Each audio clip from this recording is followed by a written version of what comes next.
Hey Shrikopaths, let's discuss some things I think Duet Night Abyss could add or improve on. And this is all constructive, of course. I want very much for the game to succeed, and to do that, it needs to keep improving. I'm Shrike, like, comment, and subscribe for more TNA content.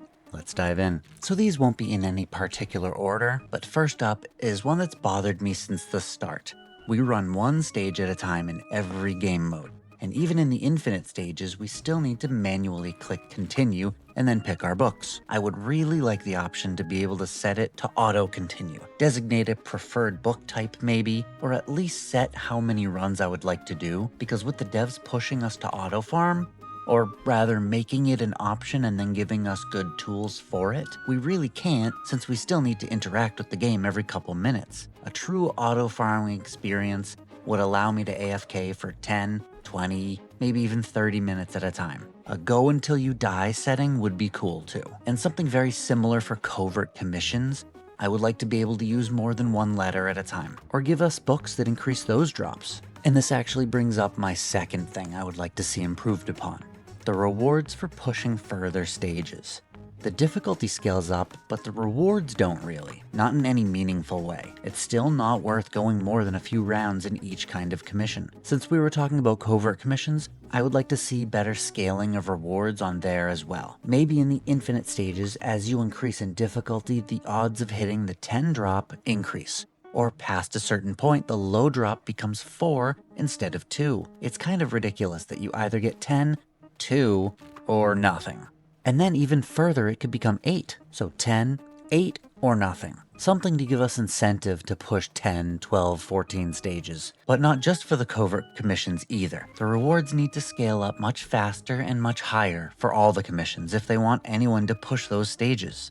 Number 3 is kind of a low blow since they haven't even had their first big update yet, but we need more content. We need more things to do, things of value, things that are fun, challenging, and reward us with hard to acquire resources in ways that differ from the usual grind we do every day. I'm sure they have things in the works and I can't wait to see them. They don't have to be fancy either. Some of the best events are just simple things that enhance or complement the established gameplay. Just some ideas off the top of my head are a fishing event, a parkour event, even something self-contained like an arcade-style pinball game with DNA aesthetics, or that shoot the colored balls type game, or a matching or a Tetris style game. Literally, they can be anything. They don't have to be original ideas. Just things for us to do when we want to break from the grind. I'll never say there's nothing to do in the game, but as far as events go, some more of those couldn't hurt. Though I'll admit, I don't know if Warframe does that. It may just be my gotcha-pilled brain expecting events. But next up on the list is cosmetics. The skins and accessories are their main source of income,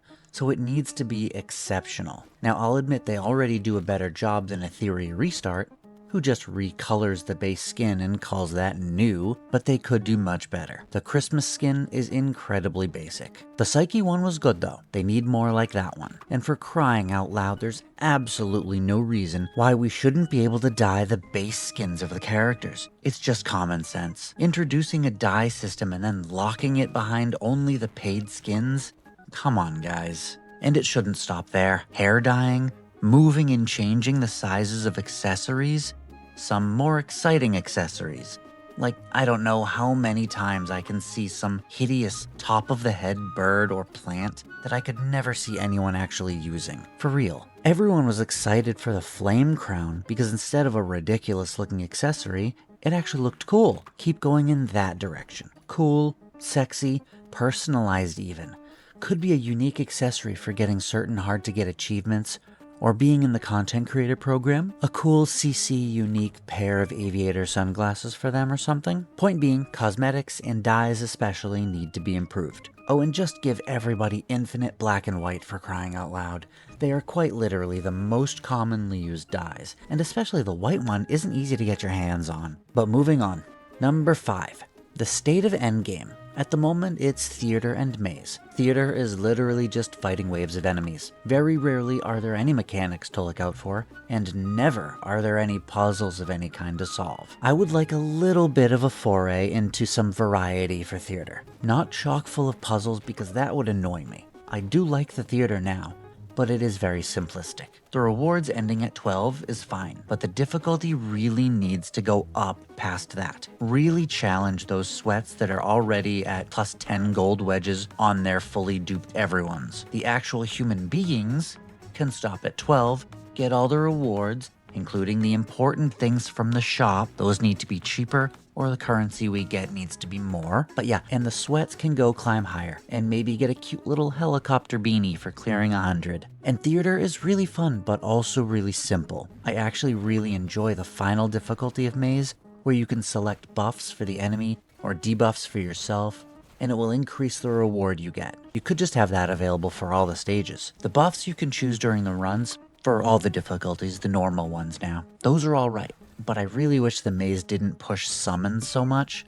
It seems like half my runs, I'm forced into a Glimmerfly or that seed thing build, even though I don't want them. A little more variety would be good there. And I'm not entirely sure the difference between the two red portals. I mean, one is clearly battle, but the other is presumably something else, but always just ends up being a battle also. But maybe I'm stupid though, and it was explained somewhere that it's a different kind of battle maybe? Or maybe just the buffs that are offered are different depending on which you choose? No idea. And lastly, we need a good reason to use weapons. Yep, we've heard all the CCs say the same thing. Make the weapons stronger so that there's a reason to use them. And here I am saying the same thing? No. Wrong. Try again. They're all stupid. Making weapons stronger isn't the solution. They're thinking too narrow-mindedly. Sure, they could use a buff, some of them at least, but most aren't meant to be used. They're just meant to be a stat or an effect stick. That doesn't change the fact that we need a better reason to use them though. What am I saying? I'm talking in circles. Yes, I'm being intentionally vague. Puzzles. They're already in the game. Moving targets you need to shoot. Now imagine those at high speed while running through a commission.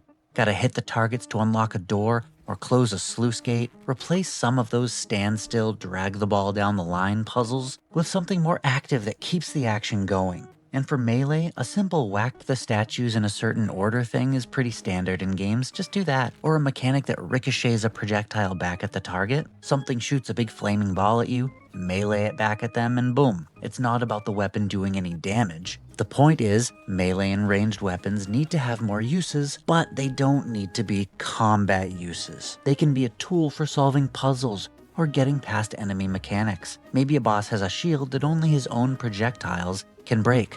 Baseball it back to him, break the shield, and then you go back to using your skills. There's so many possibilities here. I don't know why everyone's so focused on the combat aspect. Just because they're shaped like weapons? The combat really isn't hard enough to need more options there.